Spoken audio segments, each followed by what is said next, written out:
What is going on, everybody? Welcome into another podcast. We're opening it up here to obviously talk about our favorite team. I'm joined by my good buddy here, Mythic AZ. What's up, brother man? How are you doing this morning? Feeling fantastic. Coming off a dub for the Cardinals. Feeling good in the personal. Cannot complain. How are we feeling? It's New Year's.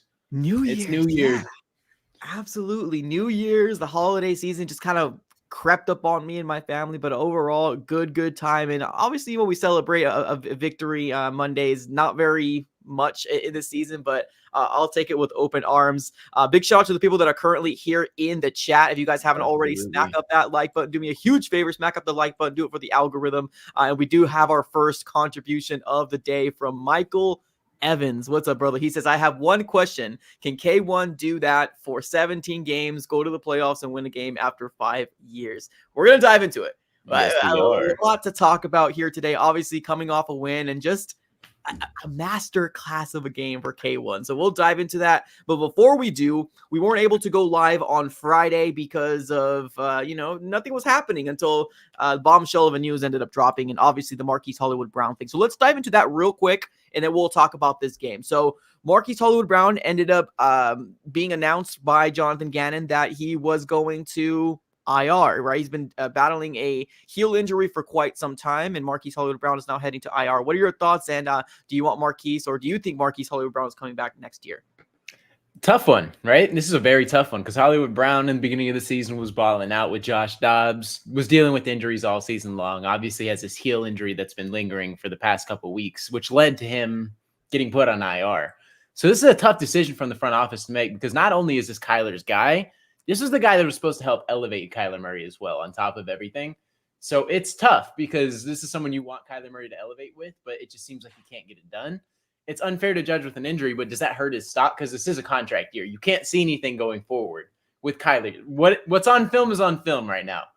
And it's not pretty, right? So the dollar amount maybe is pushing like 12 million right now. Like, is that a comfortable number?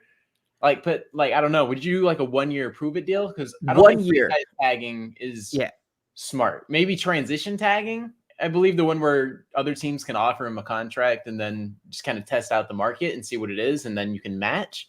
Maybe that's where we go because obviously you don't want to overpay him because we do have money, but you don't want to just throw 25 million at Hollywood Brown. And just, like, obviously that's an exaggerated number, but you don't want to just throw this absurd amount if you don't have to. So I don't know. It's tough. I feel like it definitely hurt his stock going on IR a little bit. Contract year, your franchise quarterback comes back, who I feel like has done enough to cement himself in that a lot. Obviously, we'll talk about that in a little bit, but I don't know. It's tough, man. What are you feeling? I agree with you. I think that you threw that number, that 12 million for 1 year. I wouldn't mind it as a prove it year for Marquise. And like I said, I mean, the only reason why I'm even going this far in terms of a 1 year is because of him and Kyler. If him and Kyler weren't boys, like I probably would be like, deuces, you're out. Like, and that's why I'm kind of like, if the Cardinals were to do something like that, I would feel confident or comfortable because yes, we have a lot of salary cap, but at the end of the day, like that cap can go real fast for like 2 or 3 or 4 players. Right. But so I wouldn't mind it, although 51% to 55% saying I don't want him back. I would rather allocate that 12 million, right, and add maybe 5 more million on somebody else, like a T. Higgins or somebody else, a big-bodied wide receiver, or maybe someone that can block, or somebody that can stay healthy. I guess you can't really predict that, but right. I want a bigger guy. I want a bigger guy at the end of the day. So I don't mind what you threw out. But would I rather him not be a Cardinal next year? Yes, I would rather him not be a Cardinal. Because my dream scenario, a lot of people are throwing out T. Higgins. Yeah. People want T. Higgins. I want Marvin Harrison Jr. I don't know how that's possible or how it's going to line up because real quick, I'll pull it up because the draft schedule, which we'll also dive into in a little bit, we'll just kind of go over it real quick, is Chicago is locked into that number 1 spot. They clinched it yesterday in their game.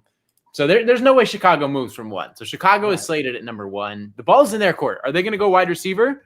I'm not sure because they can easily just take Marvin Harrison Jr. and then bam, all of our hopes and dreams are dead right there. And it's like, oh, well, and then maybe we see Washington, Caleb Williams, and then Drake May, and then we're just slotted right here. Like maybe no one moves. Right.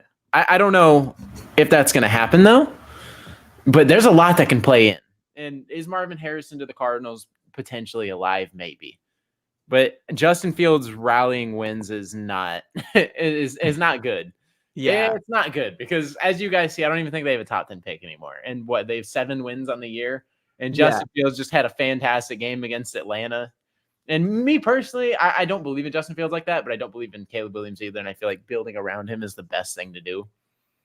So I don't know. They It's can just take Marvin interesting. Harrison and kill our dreams right there. And then who we slot it with? Maybe we take a left tackle like Olu or Joel, maybe you trade back and you still get Olu Fashanu, or maybe you can get Joel later on. Yeah, I mean, here's the thing. Like, I've talked about this multiple times here on this podcast, and this is something that I love because, like, me and you, we differ on, a few of our opinions, but that's the best thing about being a Cardinal fan, right? Listening to each other and kind of hearing each other out. And I do think you make some valid points here. I know there is a lot of Cardinal fans that are upset with us winning because I've heard it, man. I've heard it on all platforms on social media, whether it's Instagram, Twitter/X, or even on YouTube. People are saying like, "Oh, this is such a pointless win. Why did the Arizona Cardinals do this? We just screwed ourselves from getting a generational talent." To me, I agree that Marvin Harrison Jr. would be a really good pick, but I don't think it's Marvin Harrison Jr. or bust personally. I don't. I think that Kyler Murray wants to win. And honestly, what the fans think in their mindset is not what these players are thinking. These players are thinking, what can I do to prove myself, right? And that's exactly what Kyler Murray is. Kyler Murray wanted to win this game. JG wanted to win this game. At the end of the day, they don't care about the draft pick. They don't care about somebody else coming in here potentially taking their job from them. That's what they want to do in the opposite. They don't want that. That they want to prove that they are that solidified guy. So like, I don't get the Cardinal fans that want to stay back in that poverty mindset of, oh, let's just keep losing. Let's keep losing because we're constantly on the bottom five all the time. What changes? Like, we got to make sure we change. but there's So nothing that people can do that like the Cardinals can't do anything right at this point. They win games, it's bad in their eyes. They lose games, yeah, it's like this guy true, sucks. Kyler has to go. He's true, the worst thing ever. And then true. we win games, it's like, what are you doing? You're Yeah, supposed to lose. Like, I get it because like I'm set on the Kyler Murray thing, right? He could yeah, lose out. I'm cool. Like yeah. yesterday, it just solidifies me back to my point even more. Like just going forward, it just does that. But even if we lost yesterday, I'm not going to sit here and complain and be like, "Oh, Kyler Murray's not the guy." I've been steadfoot and You have. I've stood on Kyler Murray being the guy. But at the end of the day, you can't win in this situation, and that's what's tough about it. As a player, you can't win. These players want to go out and win. And we won for James Conner in Pittsburgh, which is nice, right? You want to win revenge games every single time. Kyler Murray's return game against Atlanta ended up winning that. Jonathan Gannon's return game in Philadelphia. It seems like when the stakes are high, at least in the locker room, regardless of talent, they rally behind each other and they get things done. No Yeah. matter how good the team, they got rode off against Dallas. They heard everything. What did they do? They came out here and shocked the freaking world with Josh Dobbs. Like, it's crazy what this team has been able to do this season against like teams you don't expect them to beat. Like, it's like the games where you're like, oh, they have no chance. They come out here and it's like, okay, well, I don't know how that happened, right? It makes no sense. But It's I guess it's just a wild. testament to the players that we have right here and what we're building in the coaching staff. Yeah. No, I agree. To be honest with you, I agree. I think it is a very, very hard situation to stay under. But the way my mind works is like, you can't want to keep Kyler, but also want to get that second overall pick because then you're leaving people in the interpretation of, oh, what are that enticement, right? The Drake May season, the Caleb Williams season. No, Kyler Murray doesn't want to put that himself in that situation. He wants to win. And I agree with you. When the stakes are the highest, this is the result. And it's actually kind of cool to see because we've heard it all week long. Jonathan Gannon returning to Philly, right? What's going to happen? And boom, man, we saw a team over this weekend that I am just so excited to see. And I hope that continues into 2024 because what we've seen, we can compete with some pretty good teams. I'm not saying Super Bowl. I'm not crazy. I know we still need some pieces, but we competed against an 11-win team. Now I get it. Philly is going through some things right now. They are in a downward slump. After they have their first L, they're just kind of going in a downward spiral. But at the end of the day, the Cardinals took care of business. Everything looked like it was supposed to look. So that's the best thing in my mind. So Isn't it crazy though that with Kyler back, we were 3-4? And he's coming off an ACL tear with no yeah, no whatever. We're 3-4 with Kyler Murray since him returning. And this would have been the year to go make noise.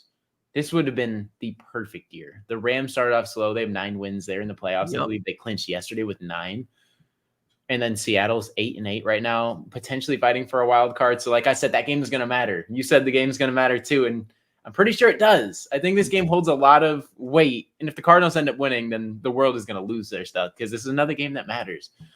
And then It does matter, and that's the thing too. Like I know there's a lot of Cardinal fans that obviously turn it off, but it does. In the end of the day, it does because we said this, or I said this to you before we started the live stream. This was the first game right here that I think most Cardinal fans have said, "Damn, this is the potential of what this team can look like." Mythic, I have not seen a 3-touchdown throwing game from Kyler Murray in years.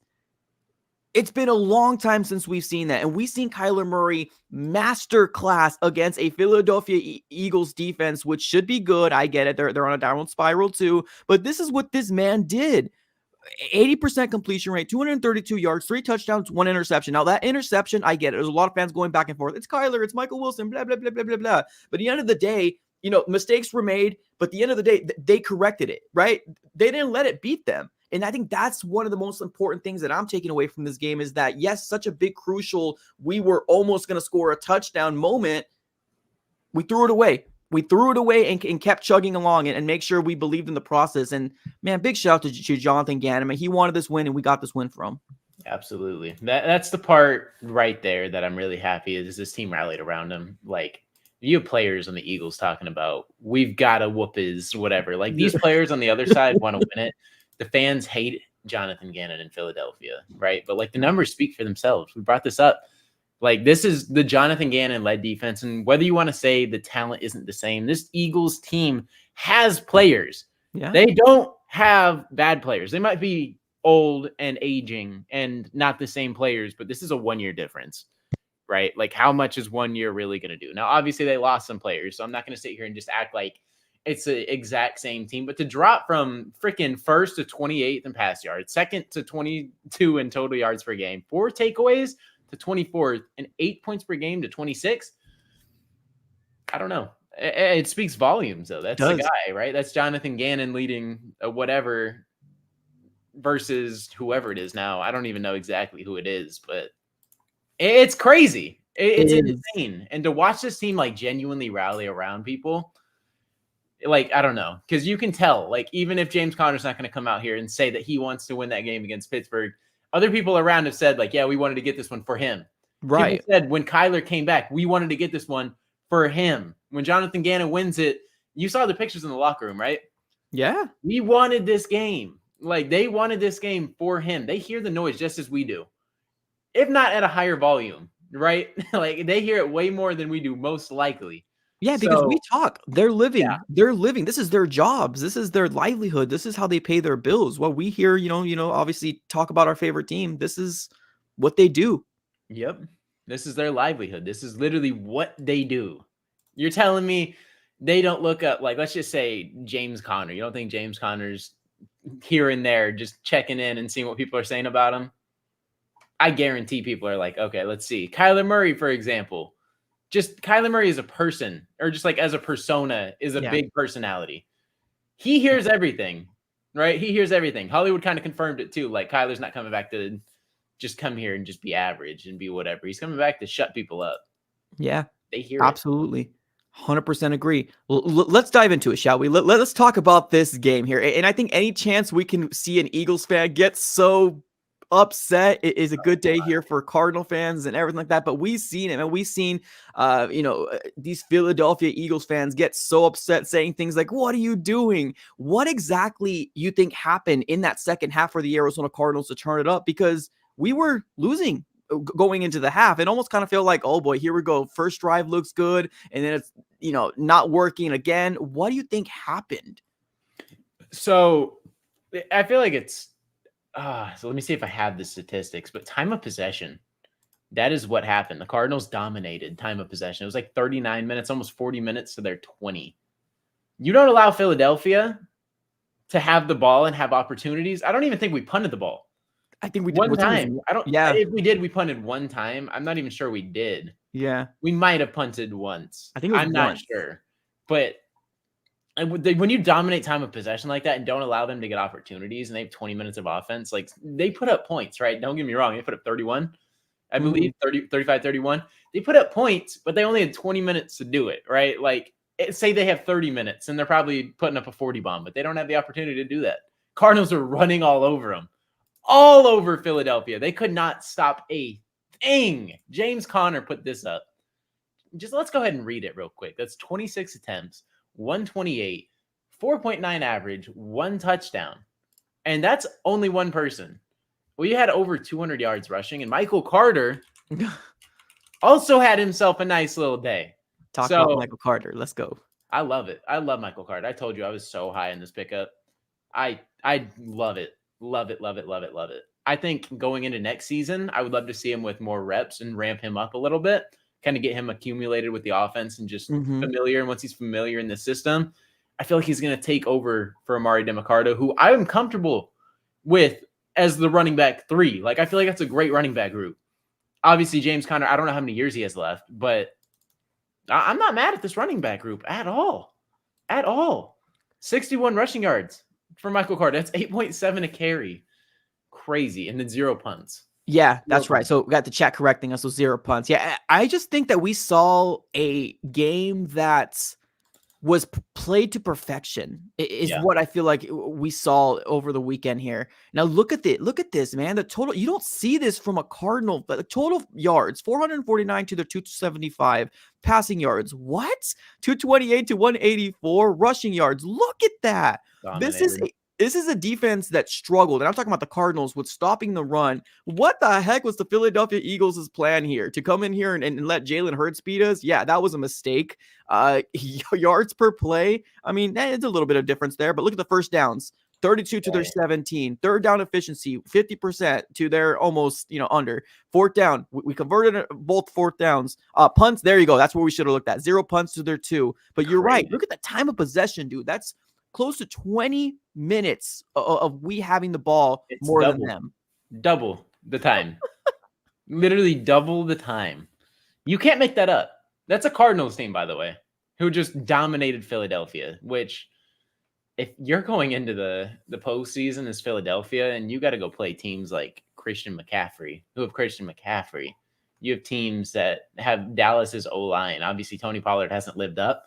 But you got teams that are way better than the Cardinals, way better, with way better lines, way better running backs. If you just got dominated like that, I'd be concerned. Eagles are supposed to have one of the best offensive lines. I would be concerned.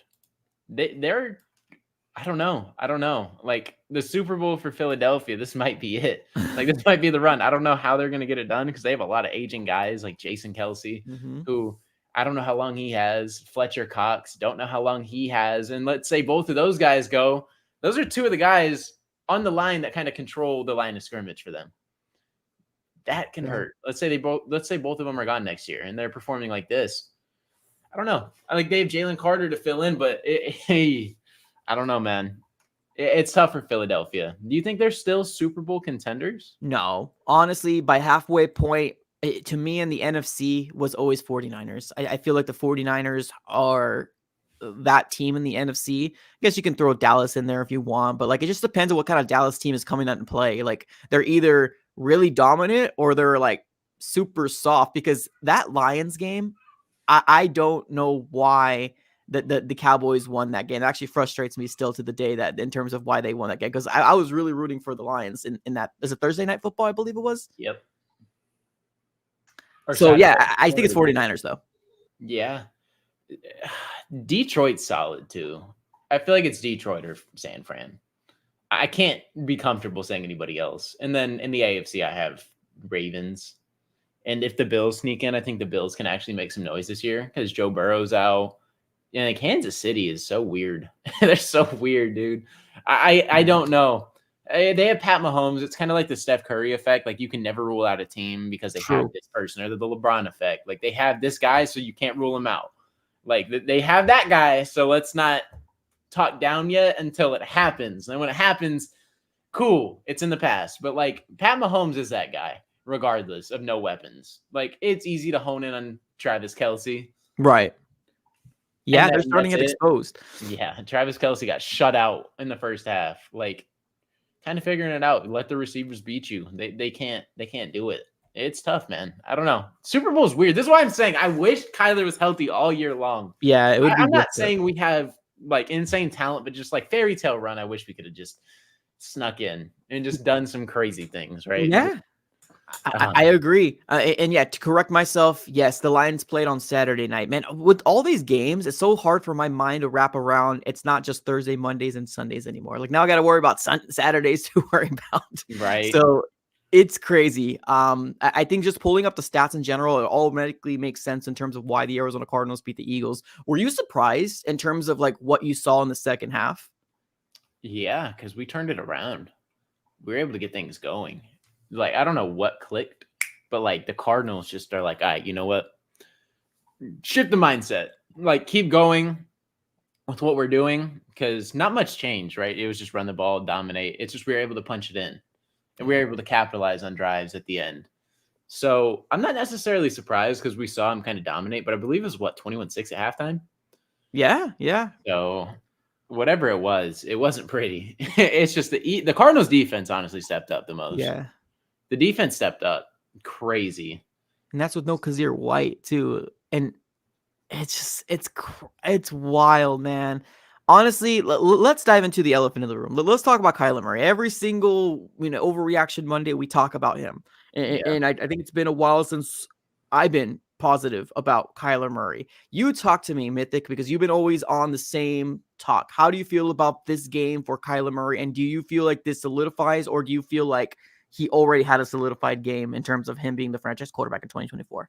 I feel like it's been solidified, and if any game has done it, it's this. Yeah. This has to be it. If you're still not bought, you're not going to get sold. That's just kind of how it is. If you're not sold yet, you're not going to get sold, which is fine. I feel like the front office is there. I'm there. Not everyone has to be there, right? I get it. The stats haven't been fantastic. Like the pick six, like he's still trying to get into his own. But like it's just like the elite intangibles and everything is there. Like his ball movement, his play action fakes. Like I'd watch like a breakdown on that. Just the way he is looking comfortable. I don't think I've seen Kyler this comfortable in the pocket all season. Not even in that Atlanta game. I don't think I've ever seen Kyler Murray this comfortable, willing to step up in the pocket, kind of just throw to the middle of the field, just take what the defense is giving him. Just like the way I saw him just operate has been way over what we've seen all season long so far coming back from injury. And if he can keep this up, he played such a fantastic game, then he's going to be able to make some noise. So I'm sold on him personally. Are you there? This game right here, and it's not that I wasn't there. It's the fact that what we were seeing in this offense made me question what the Cardinals should do with their first pick. With this game, this is what I wanted to see. And I'm not talking about the win. I kid you not. I was talking to my brother on FaceTime, and I was like, this is what I want to see from Kyler Murray. This type of game right here, where you're commanding the offense and we don't look booty.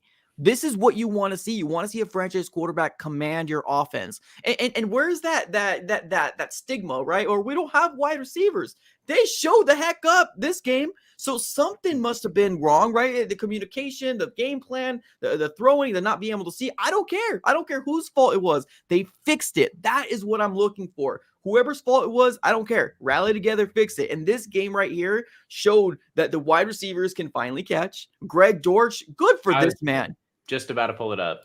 Good for this man. A journeyman that deserves absolute flowers. I've said this a year ago, and people were like, that's a hot take. What are you talking about? Greg Dortch greater than Rondale Moore. I'm going to stand in my soapbox and say that again. Greg Dortch greater than Rondale Moore. Give him more snaps. He deserves it. Yeah, I feel like he's definitely, at least on this roster, as it stands, the best receiver. Best wide receiver. So going into 2024, I don't know where the role is going to be, but he deserves a roster spot, and not only a roster spot, he deserves to be on the field.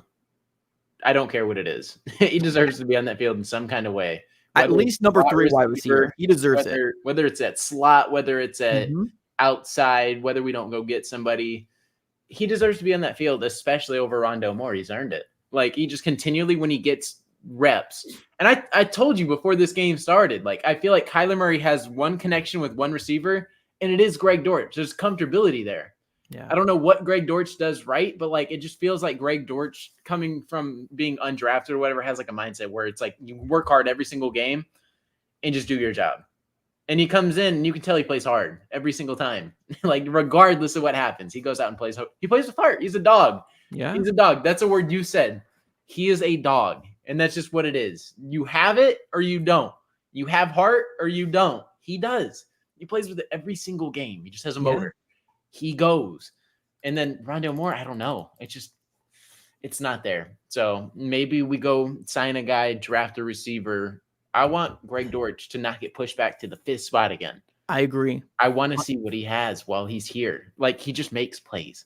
You got to get him on the field. Whether it's wide receiver 3 or 4 and you sub him in packages here and there. I think wide receiver 3 next season for Greg Dortch is something we need. Inject it in my veins. Give it to me. I need to see it. I agree. Even if it's a situation where, let's say, for example, we do get a wide receiver in free agency and then we do draft a wide receiver, I still do think it's room for Greg Dortch to get some playing time. Now, like, obviously, what's the question, right? What's going to happen with Michael Wilson? Well, I mean, it's a competition. It's a competition at the end of the day. There's not a bad thing to have too much wide receivers. I like what I've seen from Michael Wilson, but keep showing me that we can continue to build off of this game. I'm not expecting a win next week, but I do expect to continue to have our offense be as good as what we've seen in this game. If we can maintain and keep up with this Seahawks team that's playoff bound, or at least trying to be playoff bound, hey man, I'm game. 2024, I'm stoked. What do you think the move is for, I don't know, receivers so tricky? Because maybe Greg Dortch slots in at that 4. I forgot all about Michael Wilson. Maybe he slots in at that. Yeah. So here's the thing. I don't think. So here's my ideal situation. I want the Arizona Cardinals, regardless if they go wide receiver or not in free agency, to draft a wide receiver, whether it's Marvin Harrison Jr. or whether it's Malik Neighbors or whether it's Roma Dunze. I think one of them needs to be picked up in this year's draft because we still need to get young talent, right? We can't go back to the reverting of the situation of, oh, we're going to pay T. Higgins this much and we're going to depend so much on him. T. Higgins has some injuries. I don't want to depend on the idea that, oh, we're solidified. No, there's not enough weapons. We need all the weapons we possibly can. And if somebody goes down, next man up. That's the way I want to think about it. So I think the Cardinals should absolutely draft a wide receiver. Even if it's the first pick in the second round, let's say Keon Coleman from Florida State ends up dropping. Who knows? We'll see. Maybe the Cardinals can go that route, but I do think the Cardinals should draft a wide receiver. And if they get somebody in free agency, that's just kind of the cherry on top of the ice cream because we're all hoping and expecting for Michael Wilson to take that elevation. And there's going to be a level of like, oh, who do we go from here? I do want Michael Wilson to be continuing to be on this roster and be utilized because I see the potential in him, but it depends on what the Cardinals go, obviously. You know who's kind of like growing on me as a prospect? Who? Is the guy that you've been saying all along, Roma Dunze. Yep. He's growing on me, man. Check him out, man. This guy looks pretty legit. I think he's like 6'4", big body guy. Like almost 220 at receiver. And I believe every game in college he's posted 80+ this season. I could be wrong. That could be wrong stats, but if not, there might have been one game, right, that he didn't post 80 yards. He finished with very similar stats to Marvin Harrison. Yeah. The tape backs up his play. So it's just, I don't know. Maybe, I don't know where he'll slot at, but maybe I don't know if that 17 spot is possible. Maybe if you trade up a little bit, maybe 4 or 5 spots. You might need to trade up. Maybe you end up trading up 4 or 5 spots from like 17. Mm-hmm. Hopefully the Texans lose out and maybe fall somewhere to like 14, 13. That would be ideal. And then you can gauge it and kind of just like what team would need a receiver and then trade in front of them and then take him because maybe you go get Olu, right? If Marvin Harrison's not there and you're like, cool, we're not in play anymore. There's still another prospect, right? Because I'm big on Marvin Harrison. I think he's the best receiver in this class. I agree with that. But I'm not saying, or I used to say it was Marvin Harrison or bust, but like looking at the realistics, like you can't have that mindset anymore. Like it might not be possible. So although it's dream scenario to get Marvin Harrison, and until it happens, then he's not off the board yet. So I don't know. There's still potential. Like who knows? But man, is he good on a team that was undefeated this season? On top of that, the stats, the film, everything backs it up for this guy. Yeah. No, I agree. I think Marvin Harrison is the best receiver in the class. Mm-hmm. And then Rome, I mean, his last game, I believe, was Oregon that they played. I don't remember, but I checked the stats out. It was Oregon. He posted up 100 yards, on like 8 receptions. And that's the number 5 team. And this is Washington, who solid. I believe is Washington's quarterback Penix? Yes, Michael Penix. Yep. Michael Penix. So like, I don't know. It's just interesting. It's still a big body receiver. He's like 6'3", 6'4", almost 220 pounds. Marvin Harris is a 6'4", big body prototype. So it's just like similar builds, similar whatever. It's just, if you have to, I'm not mad if he lands in Arizona and is that guy for us. I would not be mad whatsoever.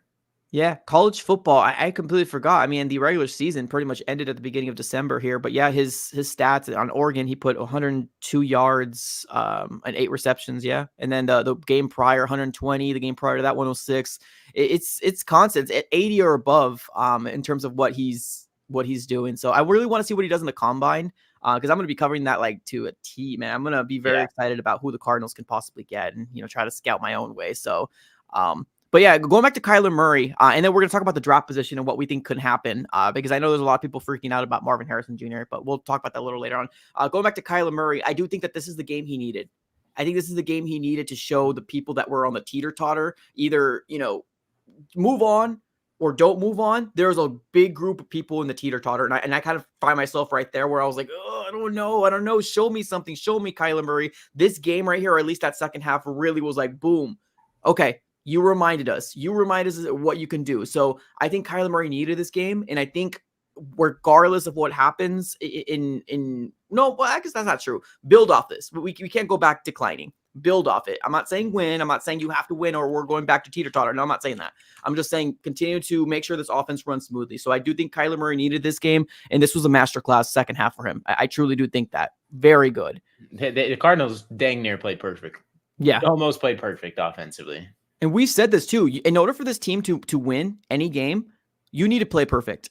Yeah. And that's exactly what they did. Defense did it for the offense. Offense did it for the defense. Everybody did it for the special teams, right? We didn't see a lot of Matt Prater. He gave us the first, I think, 6 points because of the 2 field goals.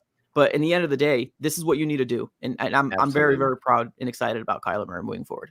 Absolutely. Also, our special teams is crazy. And this guy too, right here. Joey, this is one of my favorite players on this team.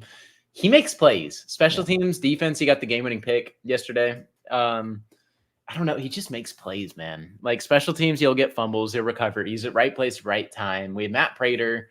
It's just a lot of things on the special teams I like too. It's just like the little things that you can just tell we're building a nice unit. And if Joey Blount turns out to be like a Justin Bethel kind of guy, or just like that special teams guy that a lot of Cardinals fans love, it actually performs on the field.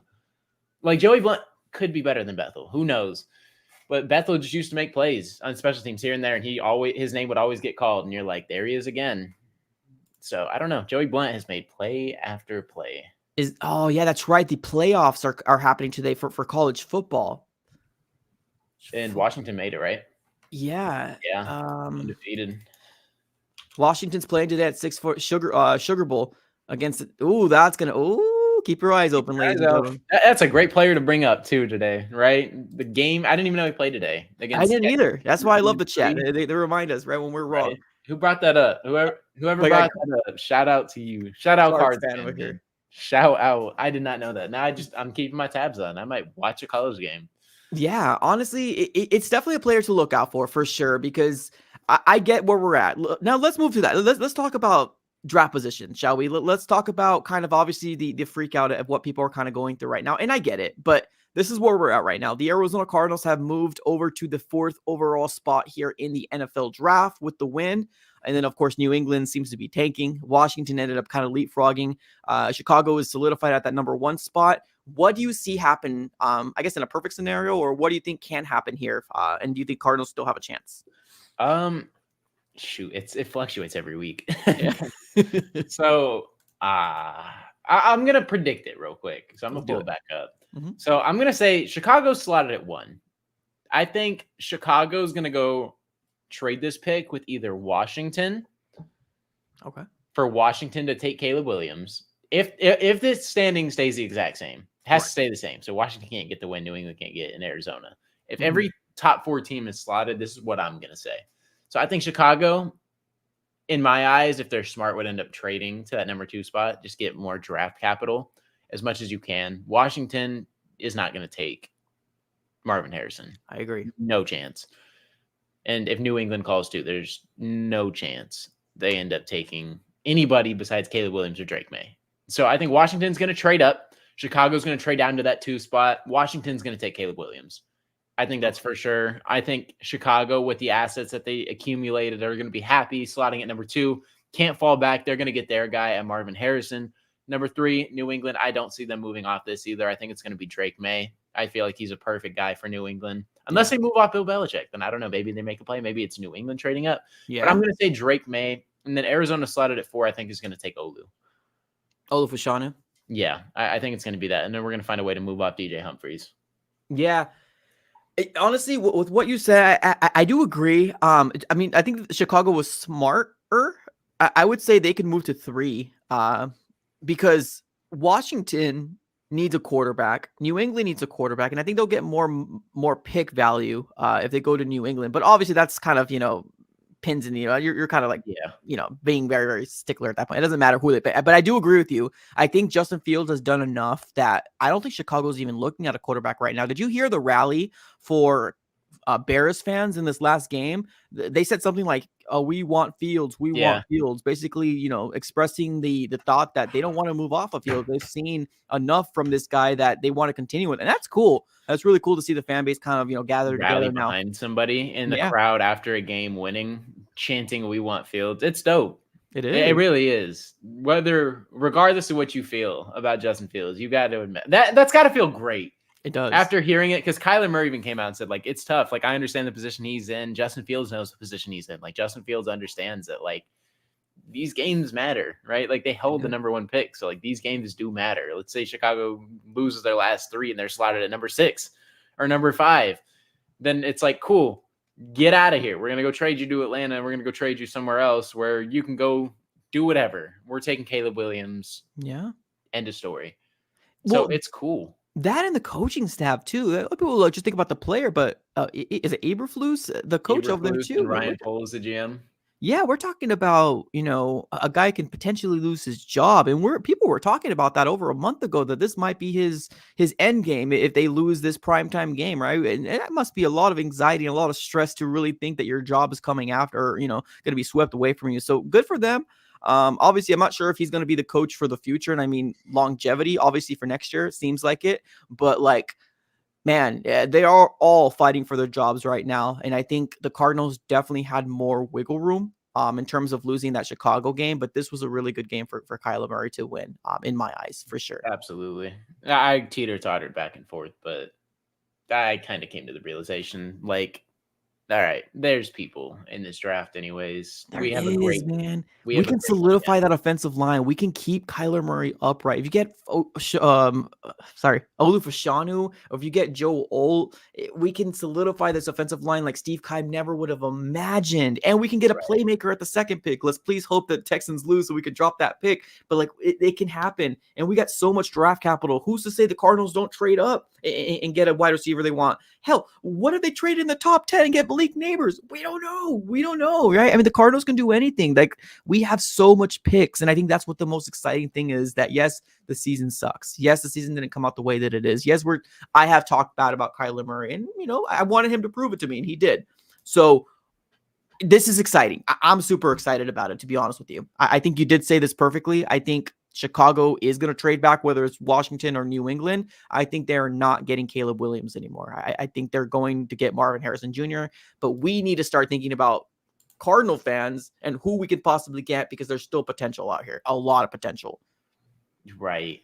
It's definitely there.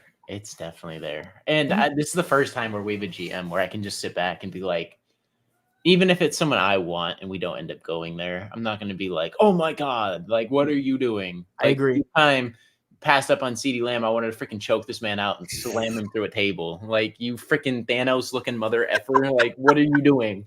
Like, what is wrong with you? Like, I don't understand. Like, why are we taking a linebacker from freaking Tulsa? Like, what are we doing? Why are we taking these small school linebackers from Temple? Like, what are we doing? I don't understand. And like, Hassan Reddick has been great in the past game, but his run defense is horrid. Yeah, it's horrid. It is. I would have loved to have him, but it's just, he's one-dimensional. So I don't know. It's just, he's gone. Steve Keim is gone. The man is gone. Don't have to worry about him. I'm happy. And we have a GM that is competent and able to make draft evaluations. And obviously he's only had 1 year, but he's hit on 5th and 6th round picks and 4th round picks. It's like, it's just chef kiss. It's fantastic.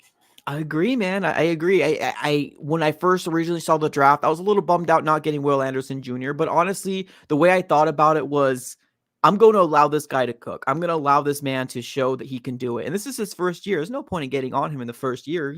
His hands were strapped, right? Needed to clean up the mess. He needed to recoup some money for Michael Bidwell, and hopefully the next years are going to be a lot better. But Paris Johnson Jr. had some hiccups, in the mid part of the season, but overall, I think it's a very good pickup. Honestly, it's a good solidified piece. He's been healthy throughout the entirety of the season. What more can you ask him? A freaking rookie, right? He's healthy. He's holding his own. Paris Johnson looked fantastic yesterday. He did. Absolutely, he did fantastic, and he's had games like this is a rookie tackle.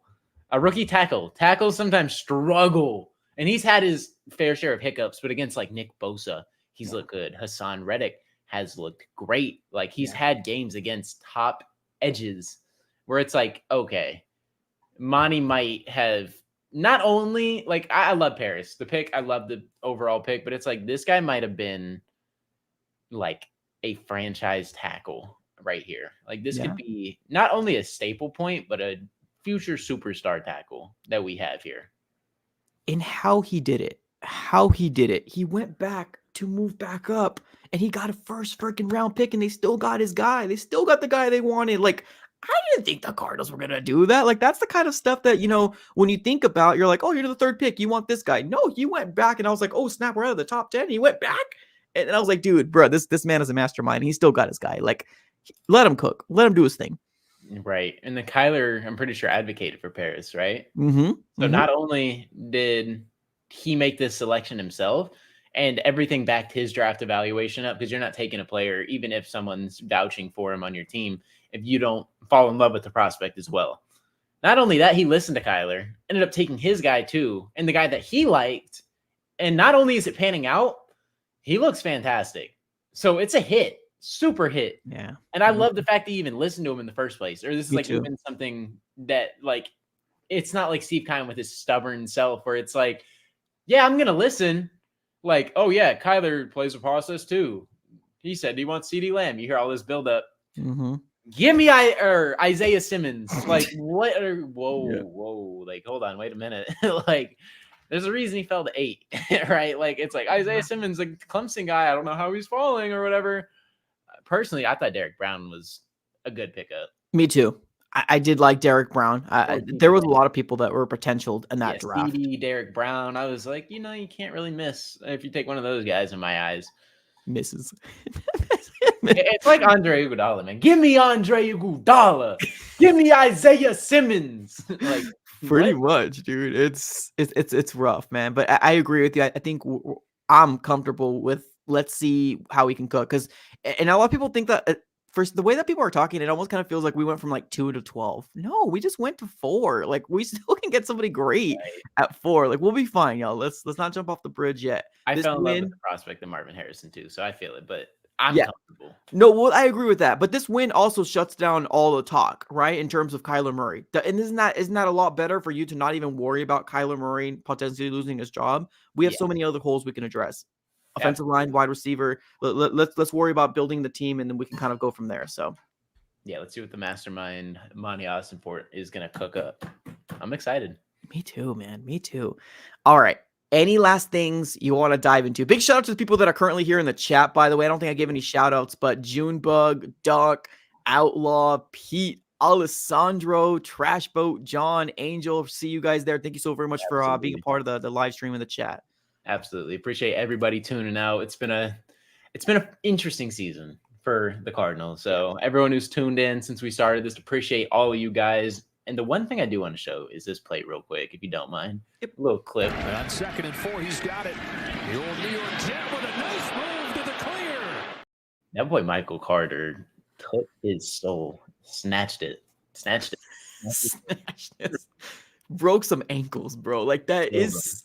Honestly, man, like when we got Michael Carter, I was excited. I just didn't get a chance to do a video, but man, what a miss on my behalf, because I wanted to get some good takes out there. And I know you were putting out a video about him. I think you're right, man. This guy was a very underrated pickup for the Arizona Cardinals. And I'm glad. I do like Amari DeMarcado. I'm not lying. It's just different types of play styles.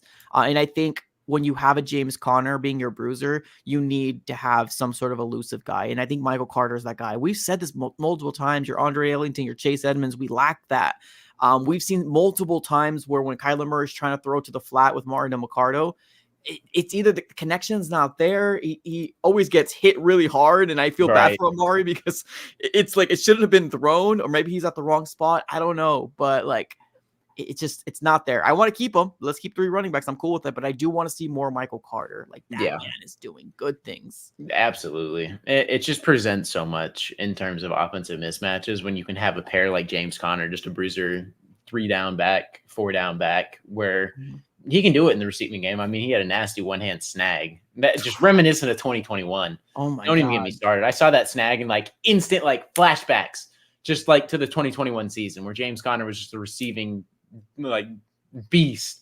Like him and Kyler Murray just had it going. And it's just like as soon as he caught that, like I'm not even joking. Like my mind literally like flashback 2 years. And I was like, wow, I missed that a lot. But can you agree that it took this many games to actually feel that feeling again? Yeah. Because you're a big Kyler guy. You're a big Kyler guy. And me, I'm the teeter-totter dude, right? This game took us to remember how good he can play. And he was locked the mother effing in this game. Right. He was locked in. And that's what I wanted to see. I loved it. I feel like this is a game that just everyone who was hating on him, I feel like he shut him up. I agree. A lot. And I loved it. I really do. Like obviously it doesn't mean anything to Kyler, but I'm so proud of him for coming back from this injury and just like coming back and just actually establishing himself like once again. Yeah. As like, yeah, I can still do this. ACL tear or not, or all adversity behind me, went through this rehab. Because rehab in general, like in the minds of people, I feel like they're like, oh yeah, he tore his ACL, he'll be back in 9 months. They don't like think of like, oh, this guy's gonna have to rehab. And sometimes it's like the part of sports that gets like thrown into the dirt. Like, yeah, this guy's gonna go through a 9-month rehab, and like I get it, it's an NFL player, so like it's like everything they have is at the expense, like the medical staff, training staff, and all this. Like it's just like the best of the best. Rehab sucks.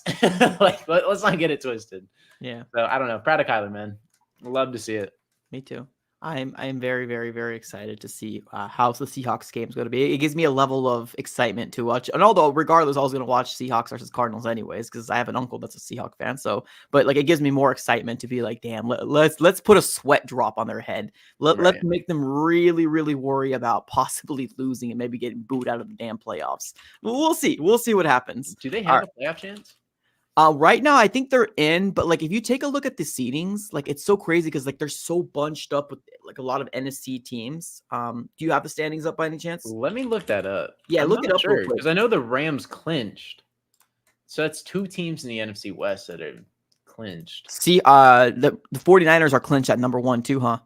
After we beat the Eagles. You see Deebo Samuel in the locker room rooting for us. I saw it. So we did them a solid, bro. Right. No, Seattle's not in right now. They're slotted at number 8. Their really? playoff probability is 26%. Green Bay is in the hunt, I believe.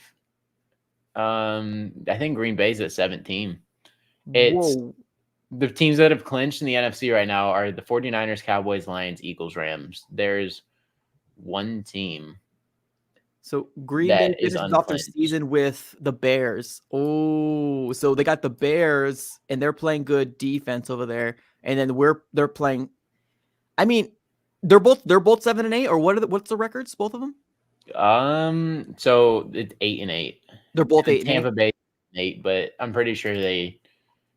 Oh, that's crazy! Oh my, the AFC is crazy too, but the Bucks have So Bucks and Saints are both 8-8 right now, and they play each other to finish the season. So I think they can get bounced. Tampa this week's gonna be for the Saints and drop from the 4 seed to out. There's a chance in the AFC too where the Bills end up getting the 2 seed or are eliminated.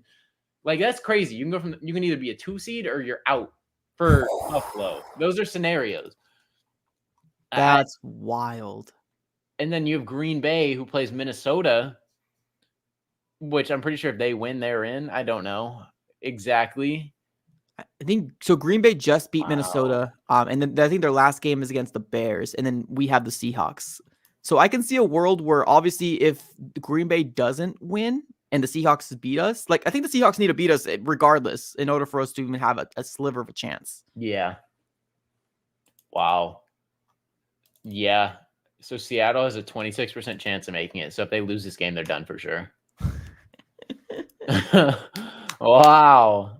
I didn't know it was That's this awesome. close. That's awesome. And then Chicago's out, Giants out, Commanders out, Cardinals, Panthers all out. And Yep. then Falcons have a 10% chance of making it. Like the fact that the Falcons and the Vikings, like under 10%, it's crazy. It's crazy. That's the last game. And they still have a percentage. That's nuts. Right? I'd love to be right there. I'd love to be right there. Next year, man. Next year. And I know we keep saying it, but there is a lot of excitement about next year. And that's the darn Absolutely. truth. All right. With knock on wood, healthy Kyler Murray and healthy everybody. I agree.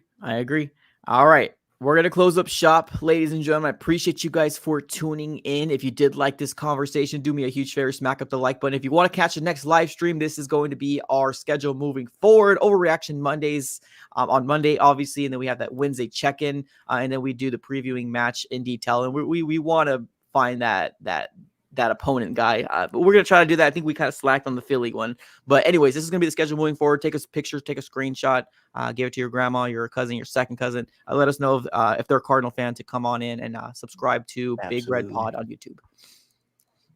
Absolutely. Appreciate everybody for tuning in. That's pretty much going to wrap it up.